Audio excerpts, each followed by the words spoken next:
Hai sahabat Pirngadi, kembali kami dari tim pengelola informasi dan dokumentasi Rumah Sakit Umum Dr. Pirngadi Kota Medan akan memberikan informasi seputar jerawat. Halo, saya Dr. Habibah Hashim Lubis, MKDV SPDV. Saya dokter spesialis kulit yang bertugas di Poli Kulit dan Kelamin RSUD Pirngadi Kota Medan setiap hari Senin dan Sabtu. Pagi dokter. Selamat pagi Kak Esther. Ya, kita judulnya jerawat.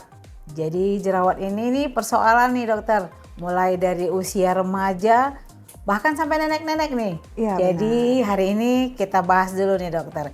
Kira-kira nih dok, penyebab jerawat ini apa sih? Oke, jadi kita mulai dulu.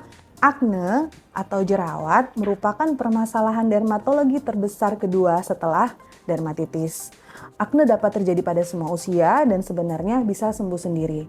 Penyebab jerawat ini adalah ketika folikel rambut tersumbat oleh produksi minyak yang berlebih dan sel kulit mati.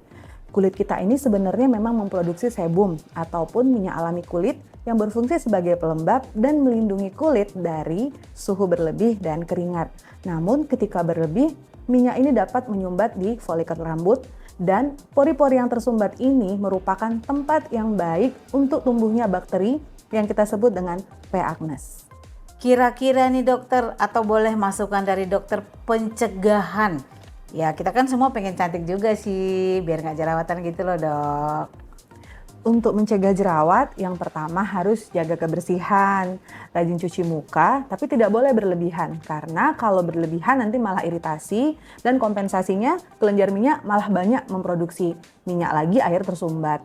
Cuci muka cukup 2 kali sehari dengan sabun yang lembut.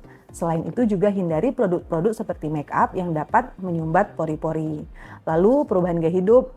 Misalnya cukup istirahat, hindari konsumsi makanan-makanan yang bergula tinggi dan produk-produk susu seperti susu dan keju. Dan yang terakhir, hindari stres. Udah banyak tuh bincang-bincang. Dan ini nggak cuma ngomong loh pemirsa, lihat tuh muka dokternya, cakep banget ya. Jadi kalau ngomong dokter yang disampaikan dokter tadi, Anda nggak perlu ragu. Kalau Anda ragu, silakan datang ke poliklinik kita setiap Senin sampai dengan Sabtu. Tadi kita udah bicara-bicara nih tentang apa penyebab, apa pencegahan. Tentu ada dong pengobatannya, Dok Bibah kami yang cantik. Untuk pengobatan jerawat, kita dapat menggunakan produk-produk yang mengandung benzoil peroksida, retinoid, dan asam salisilat. Ini dapat digunakan untuk jerawat ringan sampai sedang. Untuk jerawat yang berat, biasanya dokter akan meresepkan obat-obatan seperti antibiotik oral, pil kontrasepsi, ataupun isotretinoin. Berarti ternyata jerawat itu bisa diobati nih ya Dok Bibah ya. Tapi kita di sehari-hari sering dengar tentang jerawat batu. Boleh dong edukasinya sedikit dokter tentang jerawat batu?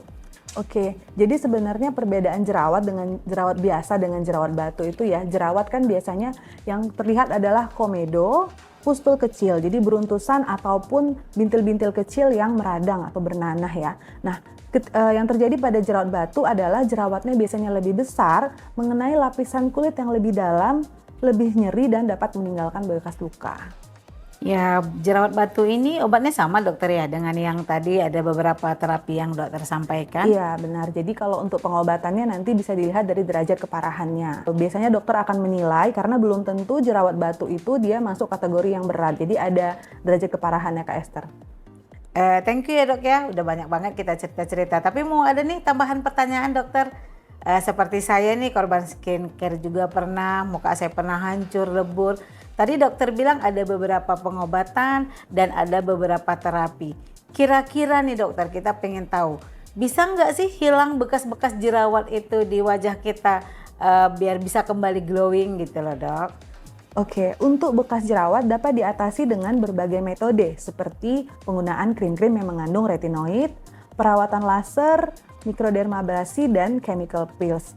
Namun yang paling penting untuk tidak memencet dan memegang-megang jerawat agar tidak menjadi bekas dan pengobatan dan pencegahannya sejak dini.